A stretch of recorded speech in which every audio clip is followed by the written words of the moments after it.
الحمدللہ رب العالمین والصلاة والسلام علی سید الانبیاء والمرسلین اللہم صلی علی سیدنا و مولانا محمد وعلی آلہ واصحابہ وبارک وسلم وصلی علیہ۔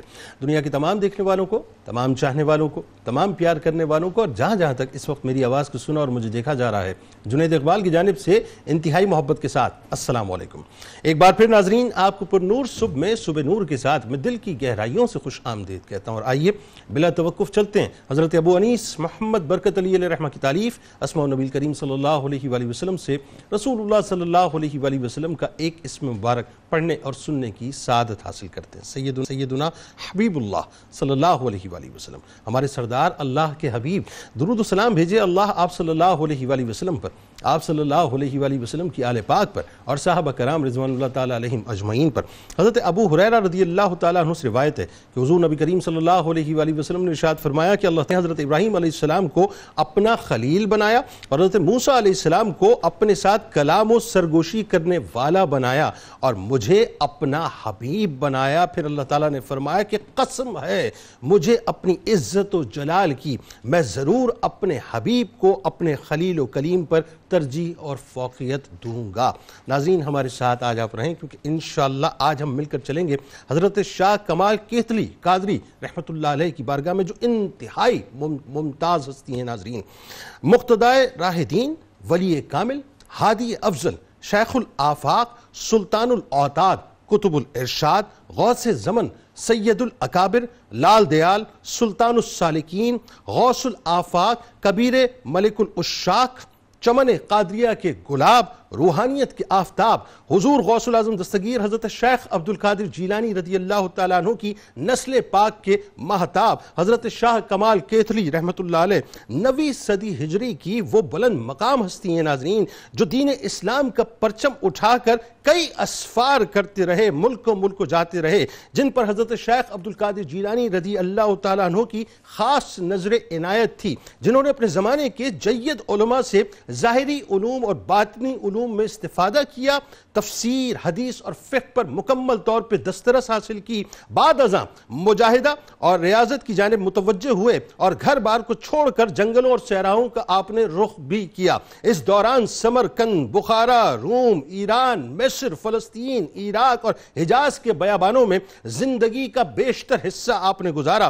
آپ اپنے زمانے کے بڑے صاحب فیاض اور صاحب کرامت بزرگ گزرے ہیں۔ اللہ کی بارگاہ میں آپ کو ایک خاص مقام و مرتبہ حاصل تھا اور منظور خدا تھے، مستجاب الدعوات تھے، یعنی دست دعا کے لیے جب آپ ہاتھوں کو بلند جب دست دعا بلند کر دیا کرتے تھے تو اللہ تبارک و تعالیٰ آپ کی دعاؤں کو قبولیت کی سند عطا فرما دیا کرتا تھا۔ حضرت شاہ کمال کیتلی رحمۃ اللہ علیہ نے برسوں سیر و سیاحت میں صرف کیے ناظرین، اس لیے سفر کرتے تھے آپ کہ قدرت الہی کا مشاہدہ کر سکیں اور ساتھ ہی کامل درویشوں کے فیض باطنی سے مستفیض ہو سکیں۔ حضرت شاہ کمال کیتلی رحمۃ اللہ علیہ کے پیر و مرشد حضرت شاہ فضیل قادری رحمۃ اللہ علیہ نے آپ کے روحانی کمالات سے خوش ہو کر آپ کو ہندوستان کی ولایت عطا فرمائی کہ ہندوستان میں جا کر تا دم آخر رشد و ہدایت میں مشغول رہیں، بلکہ یوں کہیے کہ ارض ہند میں سلسلہ قادریہ کے سرتاج بنے۔ اسلام کی ترویج کے لیے بغداد سے ابراہیم لودھی کے آخری دور میں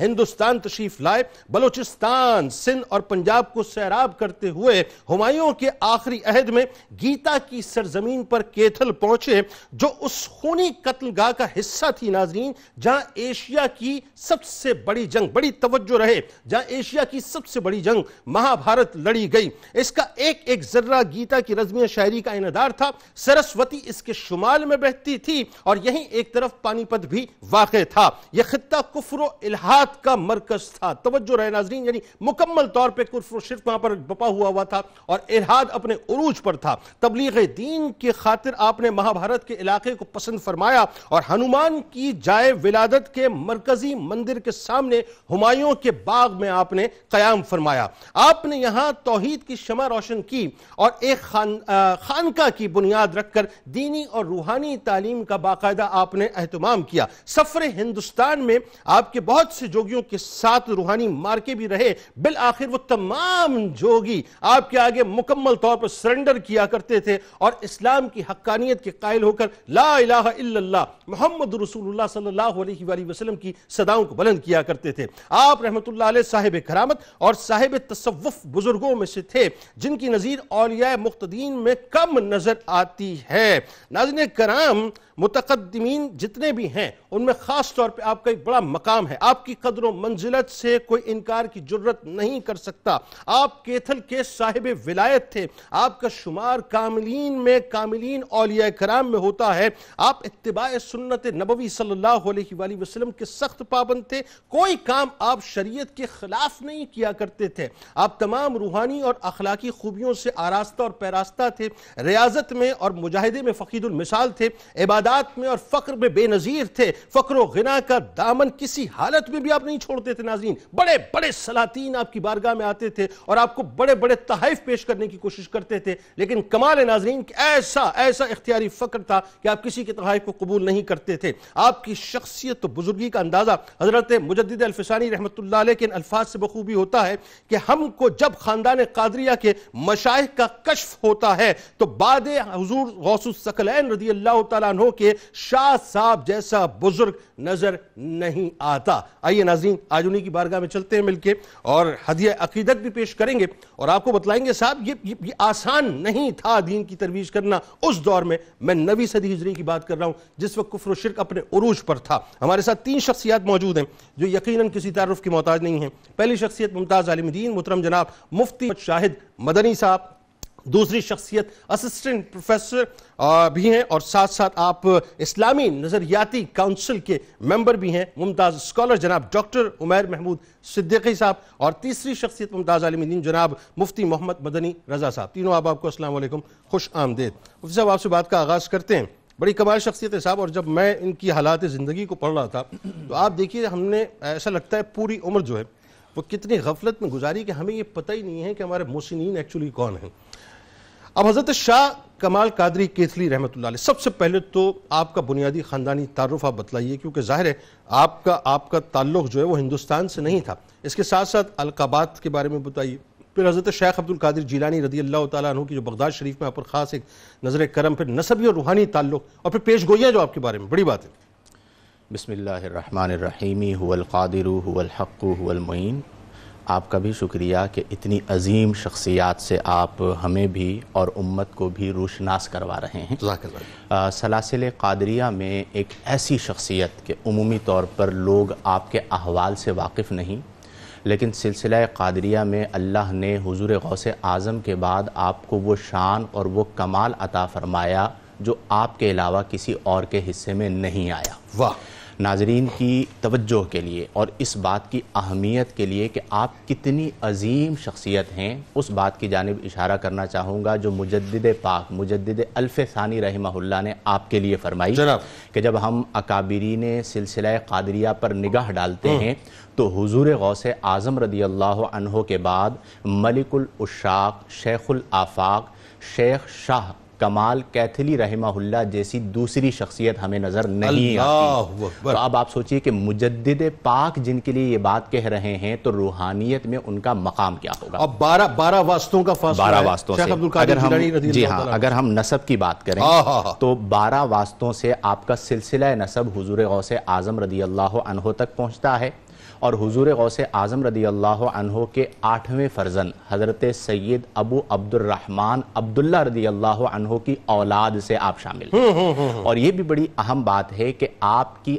آمد کی خبر اور آپ کی آمد کی بشارت سینہ بسینہ حضور غوث اعظم سے آپ کے شیخ حضرت فضیل قادری رحمت اللہ تعالی علیہ تک چلی آئی تھی۔ سبحان اللہ۔ اور آپ کے شیخ نے آپ کے والد محترم حضرت شاہ عمر رضی اللہ عنہ کو آپ کی بشارت کی خبر دی تھی، اور جب آپ کی ولادت ہوئی تو انہوں نے کہا کہ یہ وہی فرزند ارجمند ہے کہ جن کی بشارت کی خبر میرے تک سینہ بسینہ غوث پاک سے چلی آ رہی ہے۔ یعنی قطع کلام کی معذرت یوں کہیے کہ بشارت میں یہ تھا کہ عمر کو کمال ملے گا۔ جی بالکل یوں ہی ہوگا، بالکل ایسا ہی عمر کو ہوگا، روحانی کمال آپ کے ذریعے۔ اور اگر میں روحانی کمال میں ذکر کروں ایک اہم بات، دیکھیں آپ کے جو القابات کا آپ نے ذکر کیا اس میں ایک بڑا بہترین لقب اور بڑا اہم لقب ہے سلاب الاحوال۔ سلاب یعنی سلب کر لینے والا احوال کو. یعنی آپ کی اگر شخصیت کو آپ دیکھیں نا، اور آج بھی آپ کے مزار پہ دیکھیں، اور اہل دل آج بھی کہتے ہیں کہ مراقبہ میں جب آپ کی طرف توجہ کی جائے تو آپ کے مزار مبارک سے فیض پھوٹ پڑتا ہے. اور اس کی وجہ یہ ہے کہ آپ اپنی حیات میں سلاب الاحوال میں سے تھے.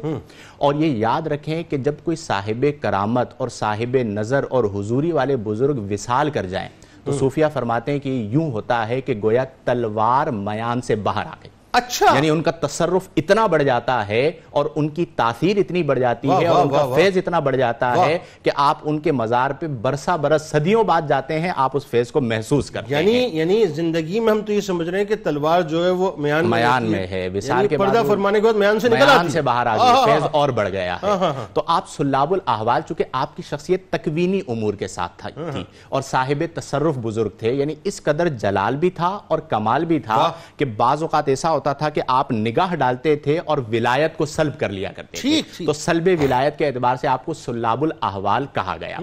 یہاں پر ایک اور بات بڑی اہم ہے کہ دیکھیں ہمارے جو اولیاء کرام، ان میں دو طرح کے اولیاء ہوتے ہیں. ایک ہوتے ہیں سالک مجذوب اور ایک ہوتے ہیں مجذوب سالک. ٹھیک ہے.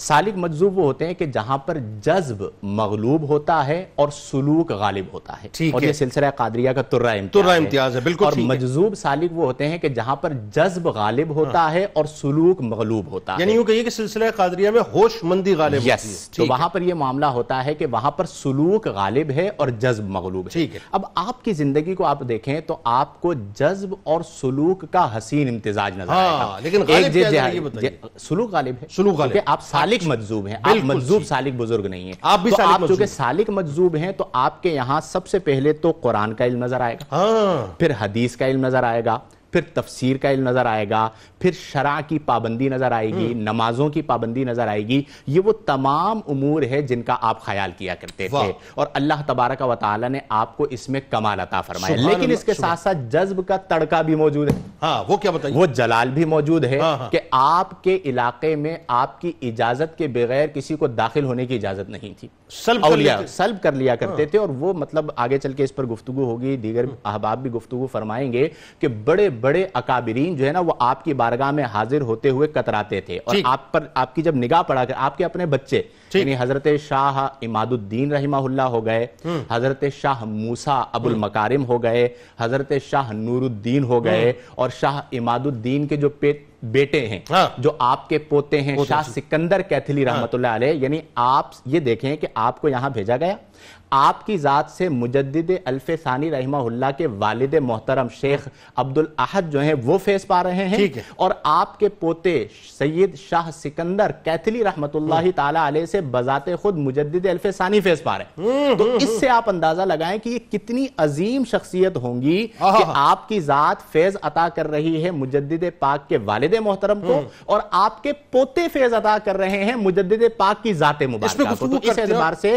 آپ جذب اور سلوک کے حسین امتزاج والی شخصیت موجود. بالکل. اور یہ اتنا اہم ترین نقطہ ہے کیونکہ اس پہ آگے جا کے میں بات کرنا چاہوں گا کہ وہ جو ناظرین ہمارے ساتھ آپ نے رہنا ہے کیونکہ دین الہی کی ظاہر ہے اس میں ریلیونس بڑی ہے بات کرنے کی.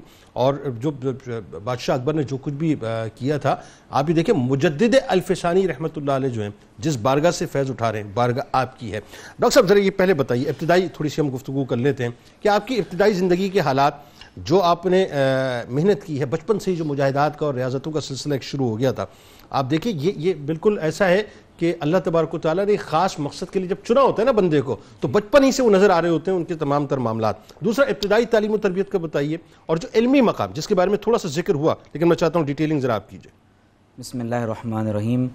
حضرت سیدنا شاہ کمال کیتھلی رحمۃ اللہ علیہ کی ولادت سن 895 ہجری میں بغداد میں ہوئی ہے. ٹھیک ہے. لیکن آپ نے سفر اور سیر و سیاحت کے بعد جس خطے کو اپنا مرکز اور مسکن بنایا وہ آج ہندوستان کی ہریانہ اسٹیٹ کیتھل کا علاقہ ہے، اور اسی مناسبت سے آپ علیہ الرحمہ کو کیتھلی کہا جاتا ہے، اور اسی خطے میں آج بھی آپ کا مزار اقدس مرج خلائق ہے. واہ. حضرت سیدنا شاہ کمال کیتھلی رحمت اللہ تعالی علیہ صحیح النسب سادات اعظام میں سے ہیں. سبحان اللہ. اور کہا جاتا ہے کہ آپ کا نسب مبارک حضور سیدنا شیخ عبد القادر جیلانی رضی اللہ تعالی عنہ تک نسباً بھی پہنچتا ہے، تعلیم و تربیت کا سلسلہ بھی پہنچتا ہے اور اگلی جانب جو آپ کا روحانی سلسلہ ہے وہ بھی حضور سیدنا غوث اعظم رضی اللہ تعالی عنہ تک جانے یعنی نسبی اور حسبی اعتبار سے جو ہے شیخ عبدالقادر جیلانی پھر آپ دیکھیے کہ آپ ہندوستان اس وقت تشریف لائے کہ جب ابراہیم لودھی کا عہد ختم ہو رہا ہے اور بعض اہل علم کی رائے یہ ہے کہ یہ ظہیر الدین بابر کے دور کا آغاز ہے اور بعض نے آپ کو ہمایوں کے عہد میں بھی یہاں پر آنے کا آپ کے بارے میں ذکر کیا.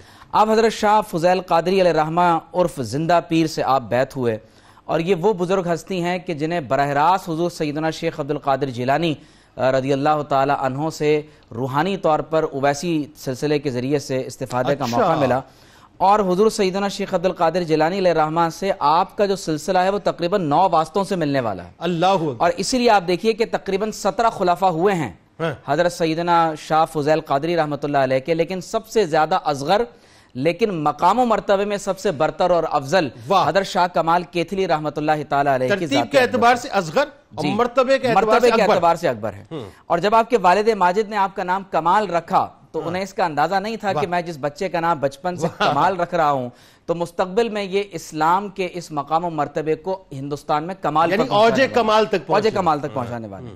جس طرح ذکر ہوا کہ حضرت شیخ عبدالقادر جیلانی علیہ الرحمہ کا یہ فیض حضرت شاہ بنوری ہاشم رحمۃ اللہ علیہ تک پہنچتا ہے، حضرت شیخ طاہر بندگی علیہ رحمہ تک، حضرت شیخ عبدالاحد رحمۃ اللہ علیہ تک. یہ تمام سلاسل کے بزرگوں کو جو فیض پہنچ رہا ہے وہ حضرت شاہ کمال کیتھلی علیہ رحمہ کے وسیلے سے ہی پہنچا. اچھا، حضرت عبدالاحد میرا خیال ہے رحمۃ اللہ علیہ، حضرت مجد الفسانی علیہ رحمہ کے والد ماجد. پھر آپ دیکھیے کہ آپ کا جو حلیہ مبارک ہے، راست قامت، قدرے آپ کشیدہ اور کشادہ قد کے حامل تھے، جسم مبارک بہت گھٹا ہوا، مضبوط، طاقتور.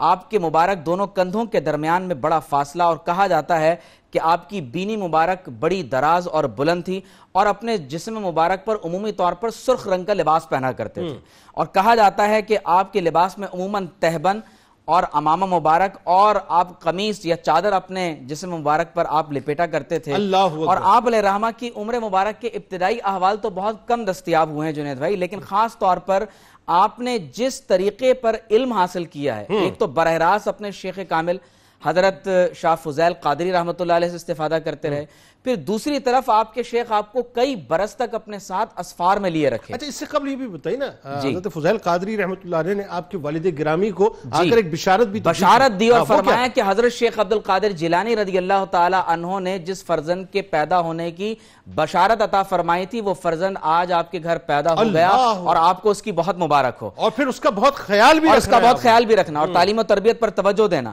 تو آپ اندازہ کریں کہ اسی لیے حضرت شاہ فضیل قادری علیہ الرحمہ آپ کو اپنے ساتھ سمرقند، بخارا یعنی عراق اور ایران سے آپ نکلتے ہیں تو آپ سفر کرتے کرتے سینٹرل ایشیا یہاں تک کہ روم اور اٹلی تک آپ نے سفار فرمائے، پھر مصر، فلسطین، عراق و حجاز مقدس سے ہوتے ہوتے بالآخر ہندوستان کے لیے یہ مراکش تک بھی گئے، آپ مغرب تک گئے اور پھر اس کے بعد آپ ہندوستان میں کراچی اور حیدرآباد اور ٹھٹا سے ہوتے ہوتے اگرچہ آپ نے کئی مرتبہ حج کا سفر کیا لیکن بالآخر آپ نے کیتھل کو اپنا مرکز بنایا ہے. ایک چیز جو بڑی خاص ہے یہ بھی آپ بتائیے خاص طور پہ، یہ دیکھیے نور نظر کی بات ہے اور یہ نظر کرم کی بات ہے. حضرت شیخ عبدالقادر جیلانی، مجھے ایسا لگتا ہے، میں بھی آئی ایم رانگ، لیکن میرا وجدان یہ کہتا ہے کہ حضرت شیخ عبدالقادر جیلانی رضی اللہ تعالیٰ عنہ نے خاص ایک نگاہ جو ہے آپ پر رکھی ہوئی تھی کہ فضیل قادری رضی اللہ تعالیٰ عنہ جو ہے پہلے آپ کو بشارت بھی دے رہے ہیں، پھر اس کے بعد آپ کے والد آپ ہی کی تربیت میں ان کو دے رہے ہیں کہ وہی بات ہے کہ پہنچی وہیں پہ خاک جہاں کا خمیر تھا.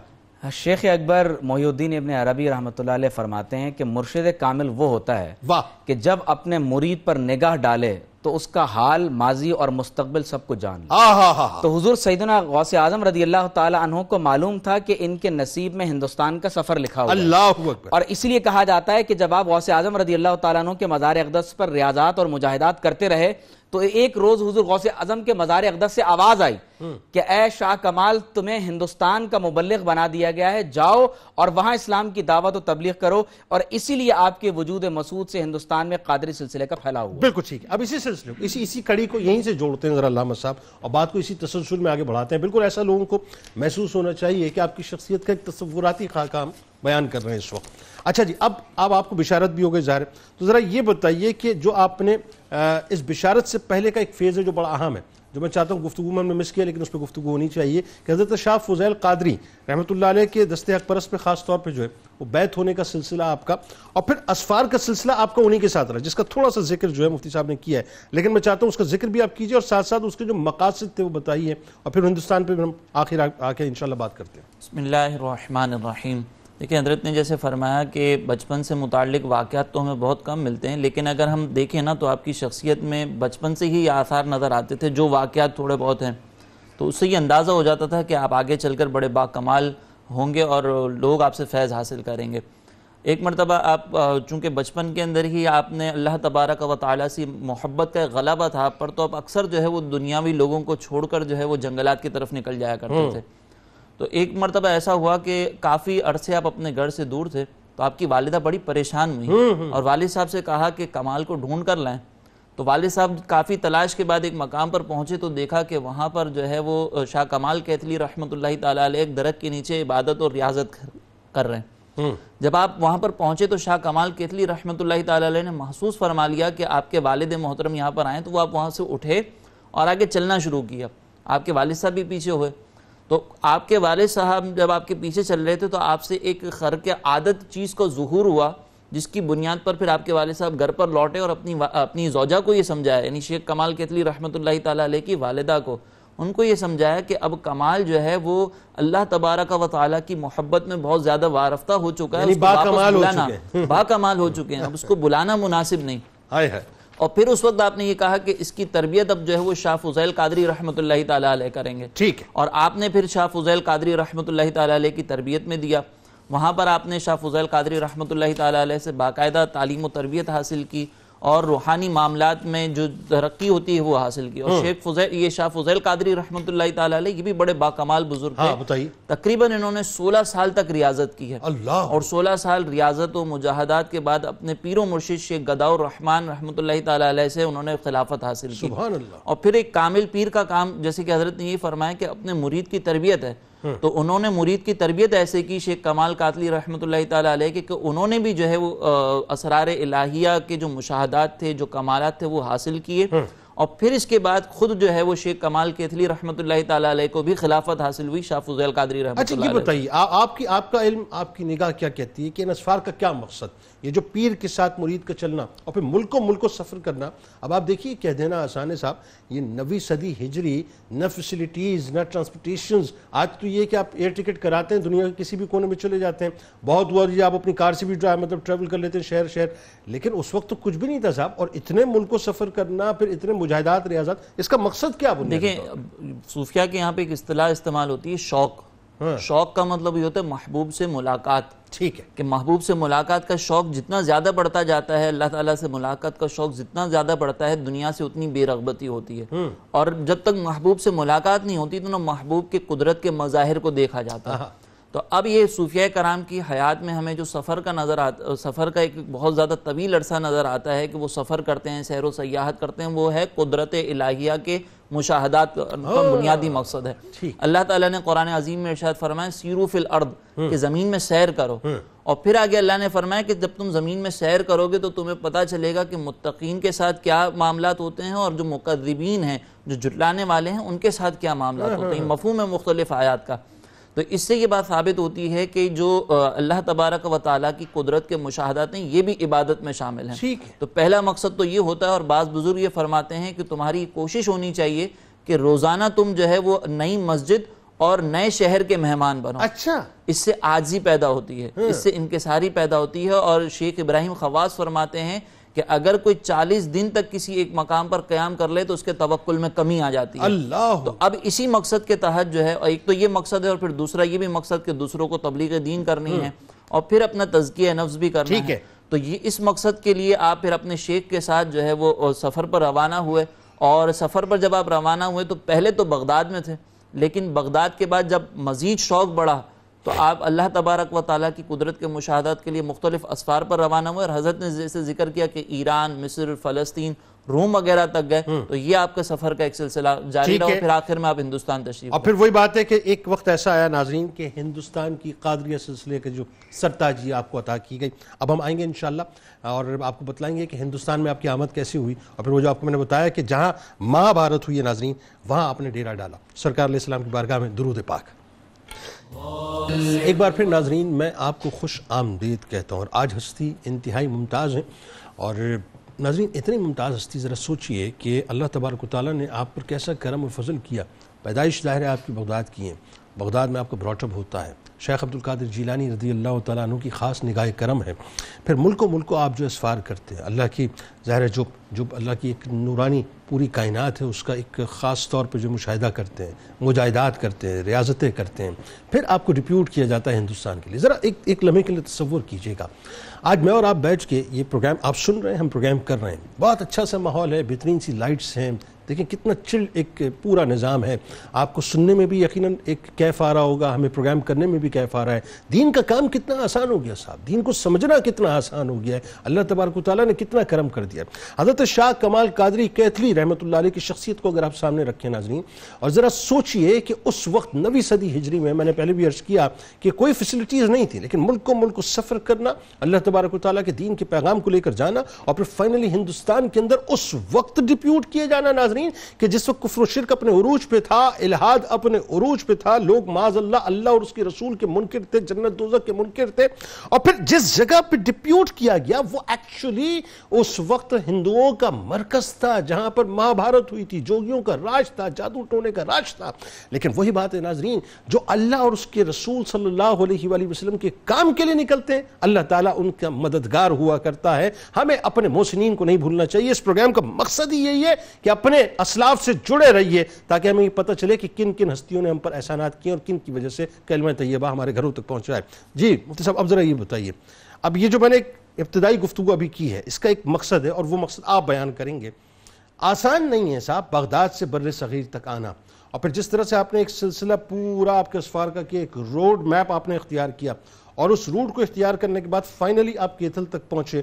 تو کیتھل کا انتخاب کیوں کیا، کیتھل کے حالات کیا تھے؟ لیکن اس سے پہلے جو پورا آپ کا ایک روٹ ہے، ایک روڈ میپ ہے، یہ ذرا بیان کیجئے کہ کہاں سے آپ ہوتے ہوئے آئے.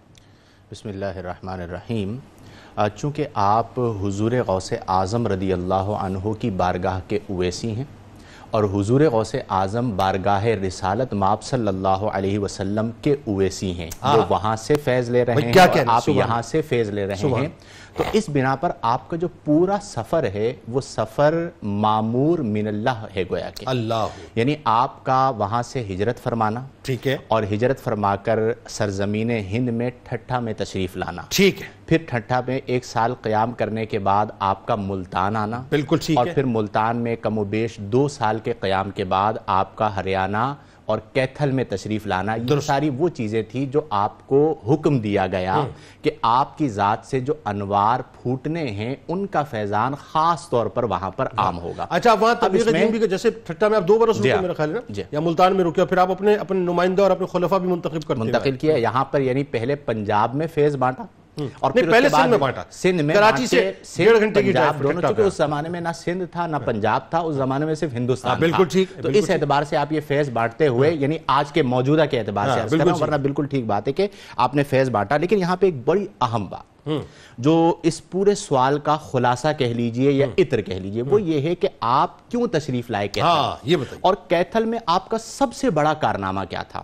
تو علماء نے لکھا کہ جو سب سے اہم بات تھی کیتھل تشریف لانے کی وہ یہ تھی کہ مستقبل قریب میں وہاں پر ایک ایسی عظیم شخصیت نے ولادت پانی تھی جو کہ مجدد پاک مجدد الف ثانی رحمت اللہ علیہ ہیں، اور ان کے فیض سے فیضیاب ہونا تھا.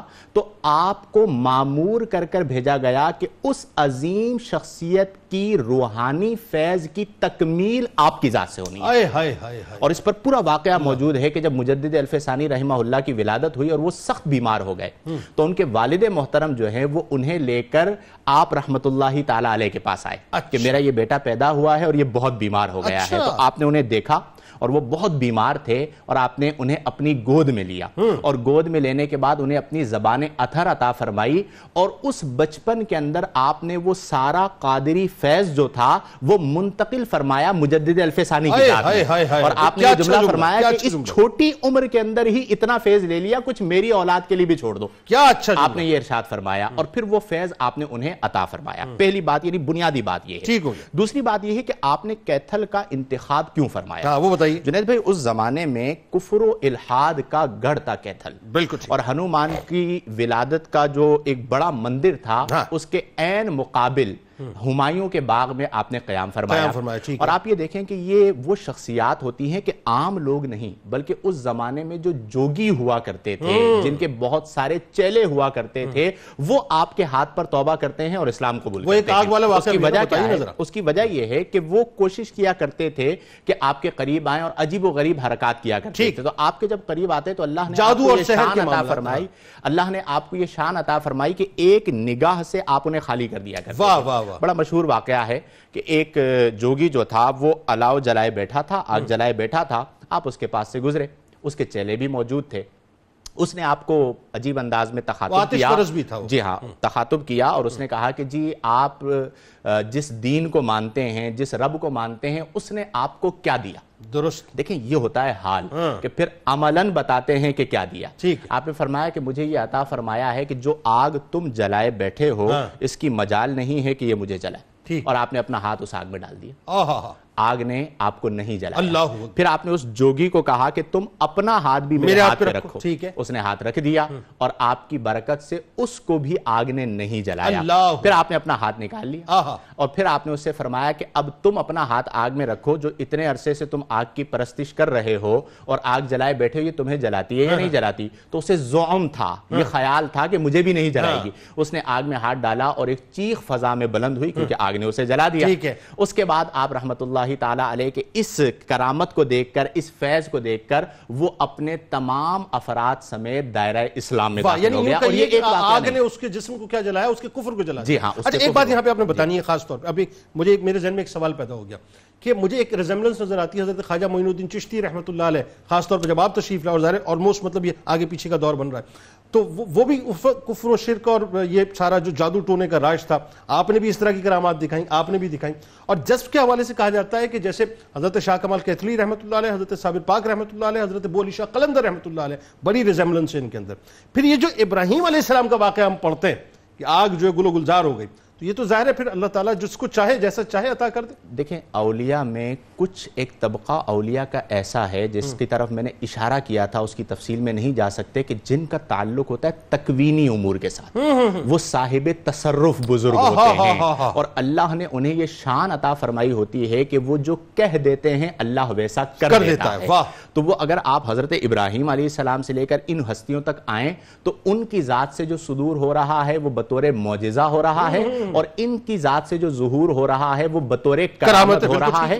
اور حضور خواجہ خواجگاہ خواجہ غریب نواز معین الدین چشتی اجمیری رحمہ اللہ اور حضرت سید شاہ کمال کیتھلی رحمہ اللہ میں جو ایک مناسبت آپ نے پوچھی، وہ دونوں میں مناسبت یہ ہے کہ دونوں مامور من الرسول ہیں اور دونوں کی ذات سے ہندوستان میں وہ فیضان عام ہوا کہ جس کی مثال نہیں ملتی. آپ دیکھیں کہ خواجہ غریب نواز معین الدین چشتی اجمیری رحمہ اللہ نوازتے ہیں اور ایک پوری فہرست تیار ہو جاتی ہے اولیاء کرام جو آپ کے خلفاء ہیں، اور خواجہ حضرت سید شاہ کمال کیتھلی رحمت اللہ تعالی علیہ ایک ایسی شخصیت کو نوازتے ہیں مجدد پاک رحمت اللہ علیہ اور ان کے والد محترم کہ ان کی ذات سے فیضان جاری ہو جاتا ہے. تو گویا کہ آپ کو اس امر پر مامور کر کے بھیجا گیا. آپ نے کفر و الحاد کو ختم کیا، رشد و ہدایت کو عام کیا، اپنے علم کے ذریعے، اپنے عمل کے ذریعے، اپنی نگاہ کے ذریعے، اپنے فقر کے ذریعے اور اپنی کرامات کے ذریعے پورے ہندوستان میں اسلام کے پیغام کو عام فرما دیا. جذب کی کیفیت میں رہتے تھے. اور میں جب پڑھ رہا تھا کہ یعنی اس حد تک وہ جو تکوینی امور کی آپ بات کر رہے ہیں کہ اس حد تک جو ہے وہ پرجلال شخصیت کہ آپ کی وسینٹی کہہ لیں یا آپ کی جو روحانی یا یوں کہیے کہ ولایت کی جورسڈکشن تھی، اس کے اندر بغیر آپ کی اجازت کے کوئی اگر داخل ہوتا تو سلب کر لیا کرتے تھے ولایت کو. اچھا یہاں ذرا یہ بتائیے، ایک جملہ آپ نے ادا کیا، میں نے اس جملے کو نوٹ کر لیا. میں نے کہا جی یہ سوال اب آپ سے مجھے کرنا ہے کہ قادری فیض جو آپ نے منتقل کیا مجدد الفسانی رحمۃ اللہ علیہ کو بچپن میں، ذرا وہ بتائیے کہ ایک تو آپ کے فیض یافتگان کا جو کردار خاص طور پہ بر صغیر میں نظر آتا ہے، بالخصوص یہ بالکل 100% بات سمجھ آتی ہے کہ قادری جلال اگر نہ ہوتا تو وہ جو ایک دین الہی کا جو ایک پورا بت بڑا کھڑا ہوا ہوتا وہ یقیناً پاش پاش نہ ہوتا. بتائیے. جنید بھائی، سندھ اور ہند دونوں کا تذکرہ حضور علیہ السلام کی زبان مبارک پر ہوا ہے، اور آپ صلی اللہ علیہ وسلم کے عہد مبارک میں ہی ہندوستان میں اسلام کی آمد شروع ہو گئی.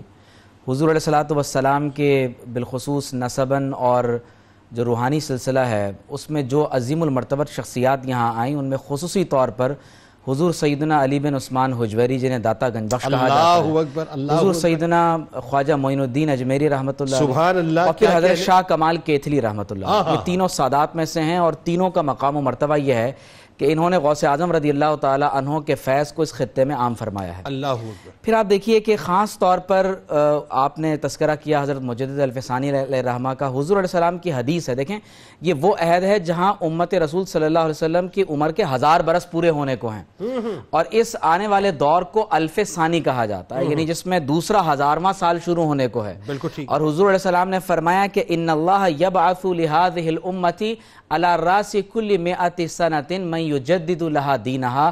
اللہ تعالیٰ کا وعدہ ہے کہ اس امت کی ہر 100 سال کے سرے پر ایک ایسے مجدد کو یا مجددین کو بھیجے گا جو دین کی تجدید فرمائیں گے.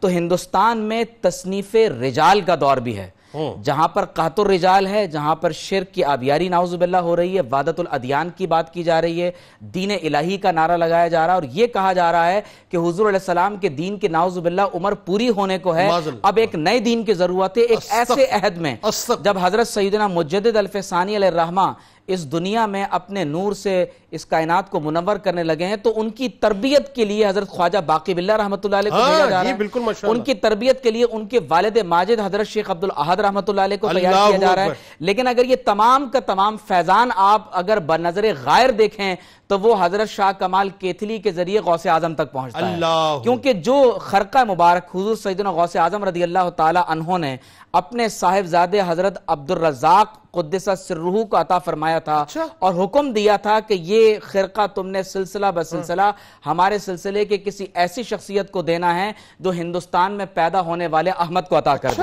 اور حضرت شاہ کمال کیتھلی رحمۃ اللہ تعالی علیہ کے صاحبزادے حضرت شاہ سکندر کیتھلی رحمۃ اللہ علیہ کا وہ خرقہ ملا، اور پھر آپ نے ان کے والد ماجد حضرت شیخ عبدالاحد کو، اور بعد میں وہ خرقہ حضرت سیدنا مجدد الفسانی رحمۃ اللہ علیہ کو عطا ہوا. اس طرح سے وہ خرقہ منتقل ہوا. اور آپ اندازہ کیجئے جنید بھائی کہ یہ وہ دور ہے کہ جس میں باقاعدہ یعنی وحدت ادیان کی بات کی جائے. آپ نے کیتھل کو مرکز بنایا، کیتھل کا بہت ذکر ہوا. دیکھیے دراصل کہا یہ گیا ہے کہ یہ جو جگہ ہے یہ گب تھل ہے. گب عربی میں بندر کو، ہندی میں بندر کو کہتے ہیں، اور تھل جگہ اور مقام کو کہتے ہیں، کیونکہ اس جگہ پر ہندوؤں میں بندروں کی عبادت بہت زیادہ کی جاتی ہے. دیکھیے ہنومان کا مندر ضرور ہے، لیکن ہنومان کی ولادت وہاں کہیں نہیں ہوئی، کیونکہ ہنومان کا جو تصور ہے وہ ایک مت ہے، اور اس خطے میں بندروں کی بہت زیادہ تعداد ہے. اور آپ جانتے ہیں کہ ہندوؤں کے اندر جو میتھولوجی ہے اس کی بنیاد پر مختلف دیوی دیوتاؤں کی عبادت بھی کی جاتی ہے. تو اب آپ یہ دیکھیے توجہ کی بات یہ ہے کہ آپ اس جگہ کو مرکز بنا رہے ہیں جو گیتا اور اس کے علاوہ مہا بھارت کا مرکز ہے، سرسوتی وہاں پہ ہے، اور وہاں پر مقدس ترین نہریں جو ہندوازم کی ہیں وہ وہاں پر موجود ہیں. اور ہندوستان کا ایک ایسا سیاسی مرکز ہے کہ جہاں پر اگر لوگوں کی تربیت نہ کی گئی تو یقینی طور پر لوگ ایک غلط رستے کی طرف جا سکتے ہیں. اور پانی پت تھوڑے عرصے مطلب دور فاصلے پہ جی، اور آپ اس سے بھی اندازہ کیجئے کہ دہلی سے 124 میل دور ہے.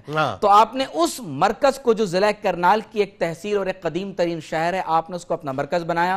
اور خصوصی طور پر آپ نے شیخ طاہر بندگی، حضرت شیخ عبدالرزاق، اور اس کے علاوہ حضرت شیخ عبدالاحد اور مجدد الفسانی علیہم الرحمہ کی آپ نے تربیت فرمائی ہے. اور میں یہ سمجھتا ہوں کہ یہ ان کا اتنا بڑا کنٹریبیوشن ہے ہندوستان میں ایک ایسے عہد میں کہ جب 1000 سال پورے ہو رہے ہوں اور اگلا 1000واں سال پورا ہو رہا ہو، وحدت ادیان کا اعلان کیا جا رہا ہو، اور وہی الہاد کی ایک قسم ہے. جنید بھائی یہ ایتھیزم کی ایک جدید قسم ہے جو آج بھی دور جدید میں ریلیجیس پلورلزم کے نام پر دنیا کے اندر پھیلائی جا رہی ہے. اچھا ایک بات، اب چونکہ یہ سبجیکٹ بھی آپ کا ہے مفتی صاحب، تو اس پہ تھوڑی سی بات میں آپ سے کر ہی لیتا ہوں. مجھے سمجھ نہیں آتا. جیسے مثال کے طور پہ ہم امام غزالی علیہ رحمہ کی جب ہم بات کر رہے تھے, ہم نے پروگرام ان پہ کیا, آپ یہ دیکھیے فلسفہ یونانی کو آپ نے زمین بوس کر کے رکھ دیا, لیکن اس زمانے بھی الحاد جو ہے وہ اپنے عروج پہ نظر آتا ہے. اچھا جی, پھر وہ ٹریول کرتے کرتے اگر آپ مثال کے طور پر حضرت شاہ کمال قادری کیتھلی رحمۃ اللہ علیہ کے دور میں آپ آتے ہیں تو ظاہر ہے وہ اکبر بادشاہ نے جو کچھ بھی دین الہی کی بنیاد رکھی اس میں الحاد جو ہے وہ بنیادوں میں نظر آتا ہے. اور آج ٹریول کرتے کرتے اگر آپ 21ویں صدی کی بات کرتے ہیں صاحب, تو اسٹیٹس یہ بتاتے ہیں کہ 7.5-8 ارب کی آبادی میں 16% اس وقت جو ایتھیسٹ پوری دنیا میں موجود ہیں, اور یہ اس وقت گروئنگ جو ہے, یہ سمجھ لیجئے کہ ایک نظریہ بن چکا ہے اپنا عیسائیوں کے بعد مسلمانوں کے بعد جو سب سے بڑی تعداد ان کی. یہ کیا ہے مطلب ہمیں شاہ کمال قادری کیتھلی رحمۃ اللہ علیہ چاہیے اس دور میں, لیکن نظر نہیں آتے. دیکھیے جنید بھائی, اس دور میں پوری انسانیت اور امت مسلمہ کو ایک صلاح الدین ایوبی, ایک غزالی اور ایک جنید بغدادی کی ضرورت ہے, اللہ جو شاہ کمال کیتھلی کی طرح اپنے فیضان نظر سے لوگوں کے زنگ آلود قلب و نظر کو جلا بخشیں. آپ دیکھیے کہ ایتھیزم کی مختلف صورتیں ہو سکتی ہیں, یہ وحدت الادیان بھی اسی کی ایک صورت ہے. بالکل ٹھیک ہے. تو میں یہ سمجھتا ہوں کہ جو میتھڈالوجی حضرت نے اختیار فرمائی کہ جہاں پر آپ اسفار بھی کر رہے ہیں, آپ عملاً لوگوں کو اپنے فیضان نور سے, جو حدیث میں ہے کہ مومن کی فراست کی نگاہ سے ڈرو, جوگی کا واقعہ سنایا گیا, تو میں سمجھتا ہوں کہ کتابی علم کی ضرورت ہے.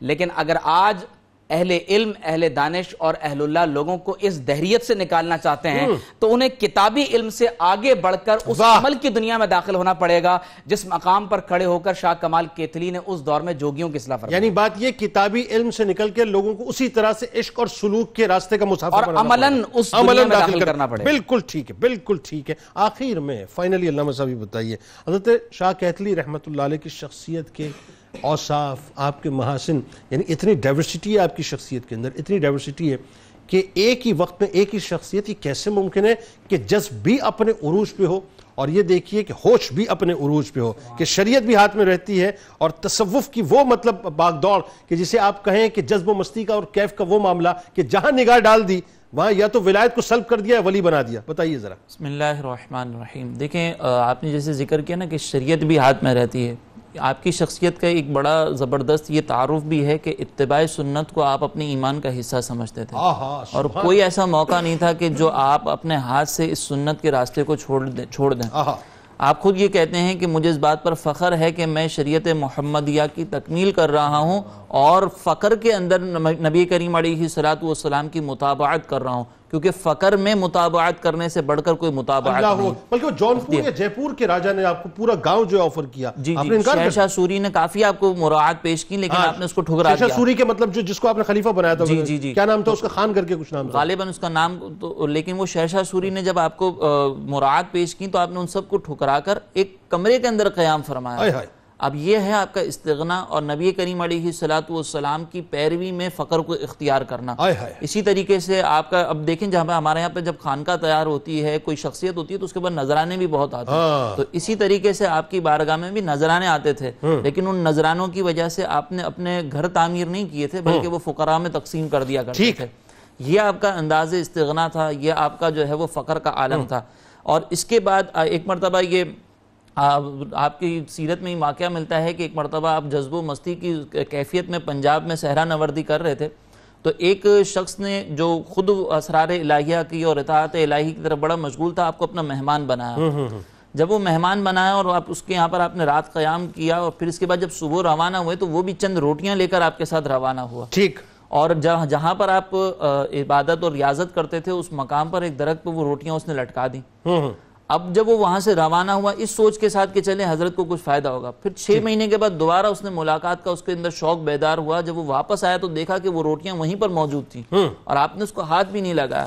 تو پھر حضرت سے پوچھا کہ حضرت یہ کیا معاملہ ہے کہ آپ نے یہ روٹیاں ایسے ہی چھوڑ دیں؟ انہوں نے کہا کہ مجھے روزانہ تازی روٹی مل جاتی ہے, مجھے اس کی کیا حاجت ہے. اللہ اکبر. تو یہ آپ کا زبردست طریقے سے استغنا کو اختیار کرنا اور فقر اختیاری. اچھا ایک اور چیز جو بڑی خاص ہے, اور یہ لوگوں کو ویسے عام الفاظ میں ذرا سمجھائیے, ایک اور بھی تو واقعہ ہوا تھا, اور یہ یہاں پہ شان جو ولایت نظر آتی ہے کہ جب آپ کی فقر و فاقے کا معاملہ دیکھا کسی نے, تو آ کے آپ کو ایک پارس دے دیا تھا خدمت میں نا, جی آپ اس کو جو ہے اپنا کسی لوہے پہ ویسے رگڑ لیا کریں. سونا کیا ہوا تھا اس میں یہ تھا کہ ایک صاحب کمال بزرگ جو ہے وہ آپ کی بارگاہ میں آئے, اور آپ کے جو چھوٹے شہزادے ہیں ان کو دیکھا کہ ان پر فقر کے بڑے آثار ہیں, بھوک کے بڑے آثار ہیں. تو ان سے پوچھا کہ بیٹا یہ کیا ماجرا ہے؟ تو انہوں نے سامنے سے کہا کہ ہمارے گھر میں کافی عرصے سے فاقہ چل رہا ہے. تو ان کو بڑی حسرت ہوئی کہ شیخ کمال قادری رحمۃ اللہ تعالیٰ علیہ جیسی عظیم شخصیت اور ان کے یہاں پر جو ہے فقر و فاقے کا یہ عالم. تو وہ لے کر آئے پارس اور کہا کہ حضرت آپ اس کو سونا بنا دیجئے گا. آپ جب اس کو صرف لوہے پہ ٹچ کریں گے وہ لوہا سونا بن جائے گا اور اپنی ضروریات پوری کر لیجئے گا. تو وہ دے کر چلے گئے. شیخ کمال کیتھری رحمۃ اللہ تعالی علیہ نے وہ رکھا. پھر وہ کچھ عرصے کے بعد واپس آئے تو دیکھا کہ آپ کے شہزادے کے پاس جو ہے وہ ویسے ہی فقر کا عالم ہے. ابھی وہ پوچھنے ہی والے تھے کہ شیخ کمال قادری رحمۃ اللہ تعالی علیہ وہاں باہر تشریف لائے اور ان بزرگ کو اپنے ساتھ لے کر گئے. اور ایک مقام پر لے جانے کے بعد انہوں نے کہا زمین پر جو ہے وہ اپنا دستے اقدس مارا تو وہ زمین جو ہے وہ پوری سونا بن گئی. بلکہ ایک روایت میں بھی آتا ہے کہ آپ نے ایک مٹی کا ڈھیلا اٹھا کے زمین مٹی کا ڈھیلا اٹھا کے آپ نے مارا تو وہ زمین جو ہے وہ پورے سونا بن گئی. اور پھر آپ نے کہا کہ اگر ہم چاہیں تو ہمارے لیے ساری چیزیں جو ہے وہ سونا بن جاتی ہیں لیکن ہم یہ فقر کو اختیار کرنا پسند کرتے ہیں کیونکہ نبی کریم علیہ الصلوۃ والسلام کی اتباع مقصود ہے. تو یہ اس بات کی طرف بھی اشارہ ہے کہ آپ جو اولیاء کرام ہوتے ہیں یہ اپنی ضروریات کو از خود پورا کر سکتے ہیں. جیسا کہ نبی کریم علیہ الصلوۃ والسلام کی اگر ہم سیرت کو دیکھیں تو آپ یہ فرماتے تھے کہ میں اگر چاہوں تو مدینے کے پہاڑ سونا بن کر میرے ساتھ چلیں لیکن اس کے باوجود سرکار علیہ السلام نے بھی فقر اختیاری کیا. اچھا پھر ایک اور چیز آپ کی شخصیت کی ایک نصیحت میں آخر میں ضرور یہ ذکر کرنا چاہوں گا کہ سارے کمالات ساری ریاضات مجاہدات اپنے مقام پر لیکن اولیاء کرام میں یہ بزرگان دین کہتے ہیں کہ سب سے افضل وہ لوگ ہوتے ہیں. اولیاء کرام کے بھی دو طبقے ہیں, ایک تو خلوت نشینی اختیار کرنے والے اور ایک مخلوق کے درمیان رہ کر دین کی خدمت کرنے والے. تو یہ صوفیاء کرام کا اصول ہے کہ جو مخلوق میں رہ کر دین کی خدمت کرتے ہیں ان کا درجہ بلند ہے کیونکہ نبی کریم علیہ السلام کی کامل اتباع کرتے ہیں. اسی پر جو ہے وہ شیخ کمال قادری رحمۃ اللہ تعالی علیہ فرماتے ہیں کہ اپنے اہل و عیال سے بھاگ جانا یہ بزدلوں کا طریقہ ہے. تو آپ سارے معاملات اختیار کریں, اپنے مجاہدات اپنے جو ریاضت ہیں وہ سب کچھ ہونی چاہیے لیکن ساتھ میں اتباع سنت کا یہ جذبہ تھا کہ آپ اپنے اہل و عیال کا بھی ویسے ہی خیال رکھتے تھے, ان ذمہ داریوں سے بھاگتے نہیں تھے. تو موجودہ دور کے اندر بھی ہمیں اس بات پر ضرور غور کرنا چاہیے کہ جب کوئی دین کی طرف راغب ہو, جب کوئی دین کی طرف بڑھے تو اپنے گھر والوں کی تربیت, اپنے گھر والوں کے فرائض جو پورے کرنے ہیں وہ ضرور پورا کیا جائے. یہ ہمارا ایک جو اس میں جو اہم ترین بات ہے آپ دیکھیں نا, میں ابھی دیکھ رہا تھا کہ کسی نے غوث علی شاہ پانی پتی سے دریافت کیا کہ حضرت علاؤ الدین صابر کلیری رحمۃ اللہ علیہ, حضرت ابو علی شاہ قلندر رحمۃ اللہ علیہ جیسا کہ میں نے حوالہ دیا ابھی, اور حضرت شاہ کمال کیتھری رحمۃ اللہ علیہ کس مقام پر تھے. تو فرماتے ہیں غوث علی شاہ رحمۃ اللہ علیہ فرماتے ہیں کہ شاہ کمال اور علاؤ الدین یہ دونوں جو ہیں وہ سیر جہاں ہیں اور ابو علی شاہ قلندر رحمۃ اللہ علیہ سیر جاں ہیں. یعنی تینوں بزرگ اکثر جو ہے وہ دریا حیرت میں مستغرق رہتے تھے لیکن نہ کھانے کا ہوش ہوتا تھا, فقر و فاقہ ہوتا تھا. لیکن آپ دیکھیں شاہ کمال کیتھلی رحمۃ اللہ علیہ کے معاملے میں کہ وہی بات ہے کہ ہوش بھی ہے اور مدہوش بھی ہیں لیکن اولادوں کی تربیت آپ نے کیسی کی, خلافتیں کیسے آپ نے عطا کی ہیں, پھر خلفاء کا جو سلسلہ آپ نے بنایا وہ دیکھیے کہ اس کے ذریعے سے دین تبلیغ کا سلسلہ جو کیسے آگے بڑھا. دیکھیں اصل مقصد یہی ہے کہ انسان جب دین کی طرف راغب ہوتا ہے تو وہ دین کی تبلیغ اسی وقت اچھے انداز سے کر سکتا ہے کہ جب اس تبلیغ کا آغاز اپنے گھر سے ہوتا ہے کیونکہ اولاد ایسی وہ ہوتی ہے کہ ہمارے پاس اکثر اس کے ساتھ وقت گزرتا ہے. تو اولاد کی تربیت اگر مکمل نہ ہو تو پھر انسان اس میں ناقص ہو جائے. ویسے بھی انسان کی ذمہ داری ہے, اللہ تعالیٰ نے فرمایا قو انفسکم واہلیکم نارا. اب دنیا کو ہم نصیحتیں کریں لیکن ہماری اولاد جو ہے وہ جہنم کا ایندھن بن جائے, کیسے ہو سکتا ہے. اور اولیاء کرام کے یہاں پر یہ بالکل بھی نہیں ہو سکتا کہ وہ اپنی اولاد سے غافل ہو جائیں. پھر اسی طریقے سے ایک اور چیز میں ذکر کرتا ہوں, میت والی بات بھی تو آپ نے ایک فرمائی تھی نا کہ انسان کی مثال جو ہے میت کی طرح, غسل دینے والے کیا ہے وہ بتائیے. آپ یہ فرماتے ہیں کہ جو سالک ہوتا ہے اس کی طبیعت, اس کی حیثیت ایسی ہے کہ جیسے غسال کے ہاتھ میں میت. اب میت کو یہ اختیار نہیں ہے کہ وہ یہ کہے کہ مجھے ٹھنڈے پانی سے نہلاؤ یا گرم پانی سے نہلاؤ. یہ آپ نے اس بات کی طرف اشارہ کیا ہے کہ ہم جو ہے وہ غسال کے اوپر ہے, وہ جیسے چاہے. ہاں ہم سالک ہیں, ہم پر یہ لازم ہے کہ ہم شریعت کی اتباع کریں. اب چاہے وہ شریعت کی اتباع ہمارے نفس کو ناگوار گزر رہی ہو یا ہمارے نفس کو پسند آ رہی ہو, ہمیں ہر حال میں وہ اتباع کرنی ہے. یہ ہماری شریعت کے شاہ کمال قادری رحمۃ اللہ تعالی علیہ کی طرف سے ہمیں ایک سبق ملتا ہے جس کو آج کے دور میں امپلیمنٹ کرنا ضروری ہے. بہت شکریہ آپ تینوں احباب کا, آپ تشریف لائے. بڑی کمال گفتگو رہی ناظرین ماشاءاللہ, اور ظاہر ہے جب تذکرہ ہی کمال علیہ رحمہ کا ہے تو کمال گفتگو کیوں نہ ہوگی. اللہ تعالیٰ قبول فرمائے اور کل بروز محشر ان بزرگان دین کا صدقہ ہم سب کو, یعنی ذکر کرنے والوں کو بھی اور ذکر سننے والوں کو بھی عطا فرمائے. کتاب الشفا کی جانب چلتے ہیں, اور جو کسان اس وقت ہمیں سن رہے ہیں گاؤں گوٹھ میں اپنے علاقوں میں, ان کے لیے بڑا زبردست عمل ہے, ضرور توجہ سے سنیے. یہ کھیتوں کی شادابی کا ایک عمل آپ کو میں بتلا رہا ہوں. ظاہر ہے آپ کھاد وغیرہ میں جو کچھ ڈالتے ہیں کیمیکلز وغیرہ اپنی جگہ, لیکن یہ وہ سمجھ لیجئے کہ اپنا روحانی کیمیکل ہے جس کو اگر آپ شامل کریں گے انشاءاللہ تو مزید اللہ تعالیٰ کرم کرے گا کہ اللہ تعالیٰ کا اسم مبارک یا حلیمو 1000 مرتبہ کاغذ پر لکھ کر پانی میں بھگو کر وہی پانی کھیت میں ڈالنے سے وہ کھیت ہمیشہ انشاءاللہ سرسبز و شاداب رہے گا۔ حضرت صدیق اکبر رضی اللہ تعالیٰ عنہ کا کمال قول مبارک ہے کہ ہم نے بزرگی تقوی میں، بے نیازی یقین میں اور عزت تواضع میں دیکھی۔ ٹویٹر پہ ہمیں ضرور فالو کیجئے، فیس بک پیج کو لائک کیجئے، یوٹیوب چینل کو سبسکرائب کیجئے، بیل آئیکن کو ضرور کلک کیجئے گا۔ روزنامہ 92 نیوز میں آج حضرت شاہ کمال قادری رحمۃ اللہ علیہ کے حوالے سے آرٹیکل ضرور پڑھیے گا۔ اس دعا، اس امید، اس یقین کے ساتھ اجازت دیجیے۔ لا یؤمن احدکم حتی اکون احب الیہ من والدہ وولدہ والناس اجمعین۔ اللہ تعالیٰ آپ کا، ہمارا، ہم سب کا، پاکستان کا اور امت مسلمہ کا حامی و ناصر ہو۔ آئیے مل کے نعرہ لگاتے ہیں، پاکستان کا مطلب کیا؟ لا الہ الا اللہ محمد رسول اللہ صلی اللہ علیہ وآلہ وسلم۔